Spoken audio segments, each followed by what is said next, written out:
Alright, I'd like to go back and say a little bit to anybody who watched my previous video that I did say some unchoice things about Tara, and I was highly emotional, and that was the situation concerning my friend. So I'll talk about the situation in a moment. Right now, I'd like to go ahead and say that I apologize if I offended Tara in any way. Was not my intent. I spoke about the situation. I talked to her quite a bit on Facebook, and I think maybe she took it as harassing just because of my continual attempt to relay the situation at hand. And the situation at hand only came up because my friend's life had been threatened. I thought that she would be able to relate to that, and that was my continuing purpose, to get a hold of her and get help. And whenever I made the previous video, I probably made some remarks just because of the emotional state I was in. The emotional state I was in was being concerned for somebody that I cared about. And if you've ever been concerned about anybody, it's somebody who has important value in your life. And when you hear a phone call of somebody saying that they will end your friend's life, and it's only a matter of time, and they won't get caught, and they won't be judged, and no one will ever take a second glance into it, you try to contact anybody you know that can help. And she was one of the people that I was told could help. And I went at it ravenously and tried to prove a point. So I do apologize for anything that was said that was unprofessional or uncourteous. Like I said, I was trying to get somebody help, and well, I really don't think that she knew the whole truth. I think that she got fed a line, and I think that she got tumbled along, and I think that she had these friends that were in other seats telling her what she needed to believe. I think a lot of it was bogus, mainly because at the end of our conversation on Facebook, she said that supposedly there was an audio recording of Leslie saying something about her daughter, which, what she told me, I don't think in a million years could happen. It's completely out of character. It makes no sense whatsoever. Because Leslie did the drawing, because Leslie was trying to help her, and because Leslie was there for her and treating her like a friend,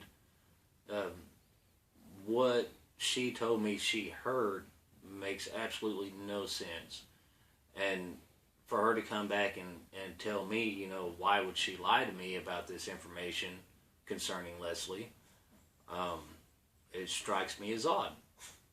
Which leads me to believe that someone's feeding her information,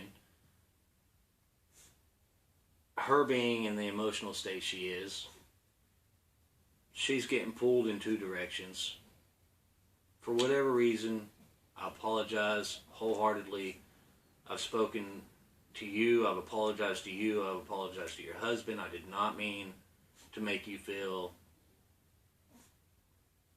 uncomfortable. I didn't mean to hurt your feelings. I was just being persistent because a friend of mine is truly in danger and no one wants to fucking hear about it.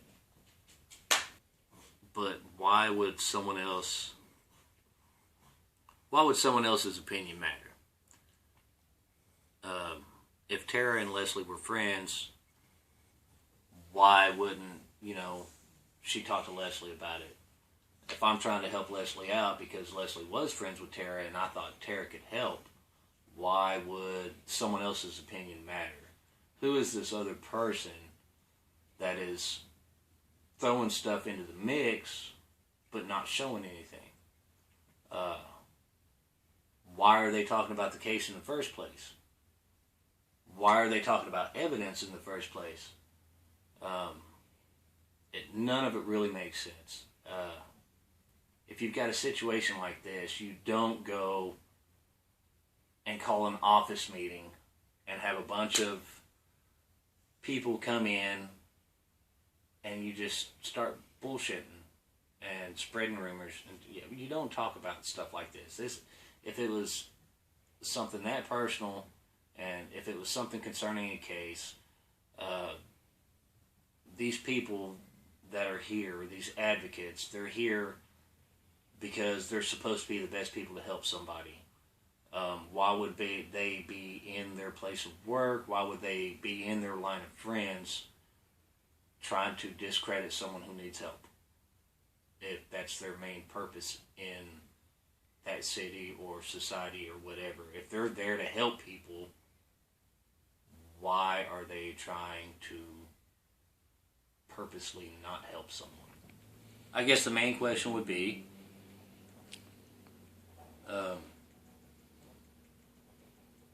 Tara, you asked me, why would she lie to you? I can't answer that because I don't know who she is.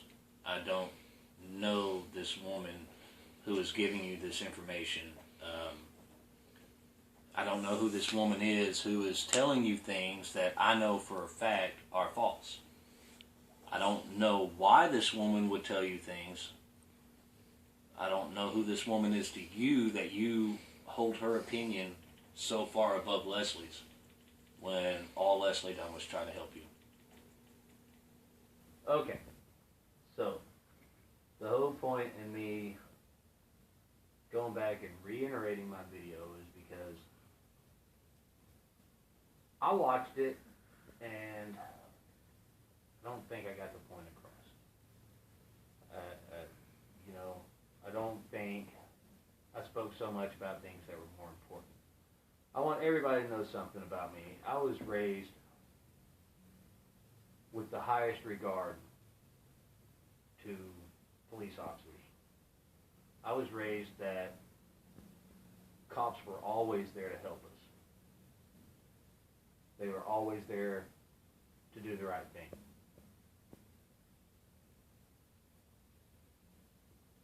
They were there to cure injustice. And I want it to be known that for the remainder of what I'm about to say, it's my personal opinion. I mean no slander toward the other party. I mean no character defamation.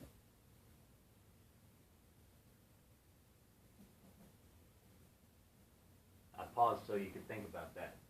No character defamation whatsoever.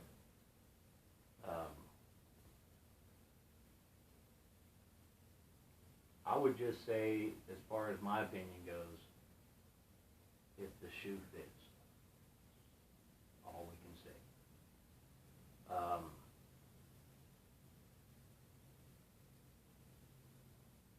Rocky McDaniels is the investigating officer in this case. And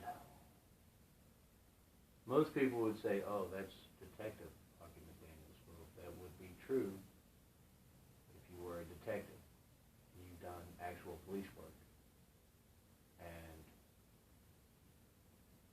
looked into things and asked questions to people who knew and listened to it from people who knew. So I don't say detective.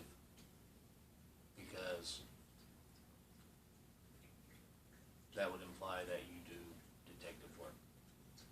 That would imply that you acquire evidence. That would imply that you ask real people real questions and come to a real conclusion. I say real people because apparently, in a lot of people's view, I was fake. I was some made-up Facebook page or made-up friend or made-up person that somehow conjured himself into Leslie's mind. I've known Leslie for a long time. We went to school together. There's plenty of people who can vouch for my reality.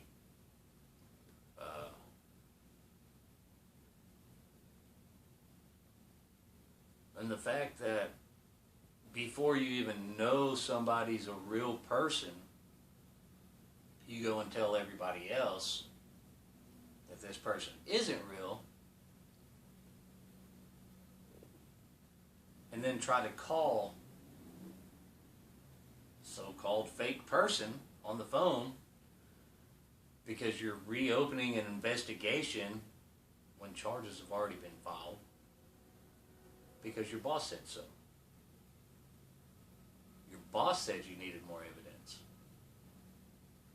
If your boss says you need more evidence, whether he did or not, who knows?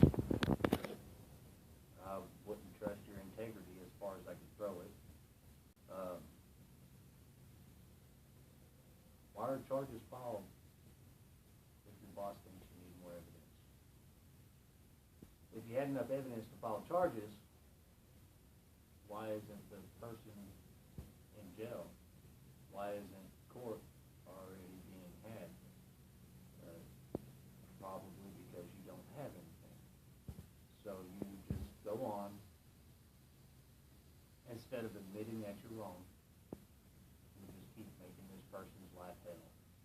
You'll keep harassing her friends, her family. You'll keep telling everybody that people are fake. What they're saying is fake. It's not true.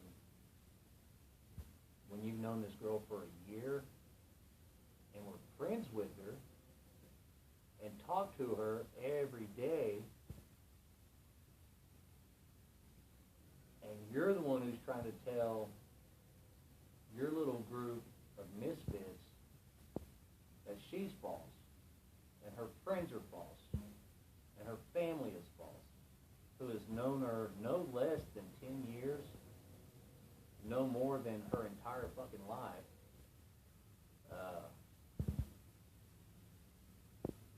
My question to you would be, why does anybody believe you? Why does anybody believe what you have to say? So far, you've tried to contact me and ask me things about Leslie after her charges were filed. You contacted her mom and harassed her mom and even told her mom that I was fake when that woman played a major role in my life when I was in high school. I've never met the guy, but I feel like I've never met anybody on that level. Most times when you hear something like that, it's like, I've never met anybody on that level, way up here. But when I say it, I've never met anybody on that level, it's way down here. How can somebody who investigated a domestic abuse, I think a month later,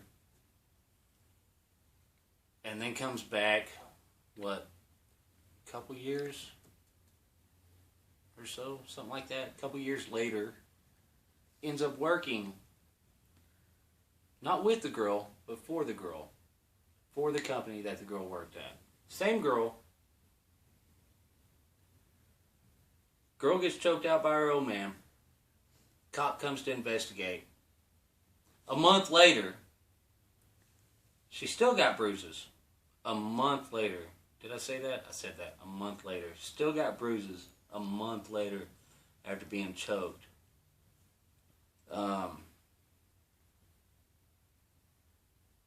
First off, little off subject here, but same girl gets shot, and he shows up to investigate the scene 3 days later after it's rained. If somebody shows up to investigate a domestic violence a month later, why would you send them to investigate a possible attempted homicide, somebody being fucking shot, and they only show up 3 days later? How does this dude have a job? Being real. Just gonna be real. Did you hear that?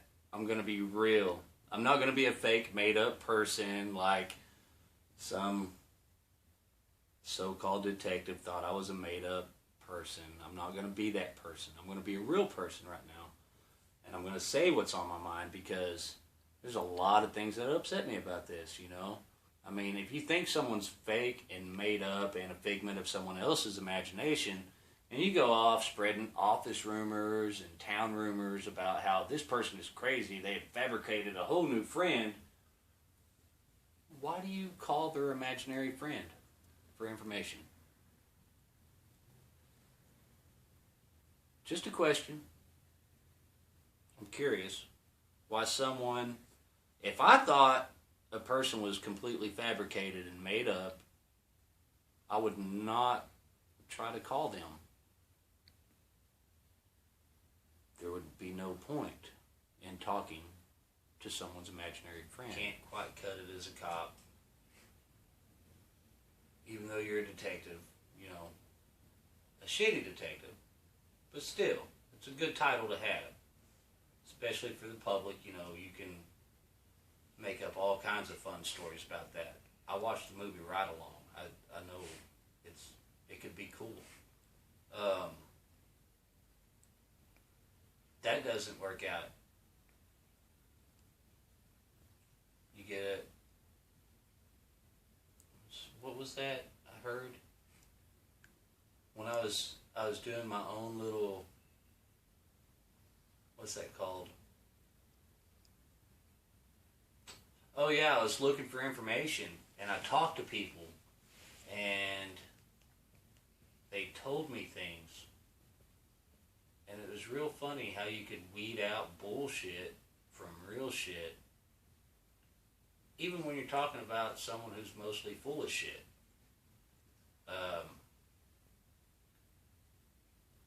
So you're a cop. You're probably pissed off about it. Yeah, it's what, a step lower than being a part of Oklahoma bomb squad.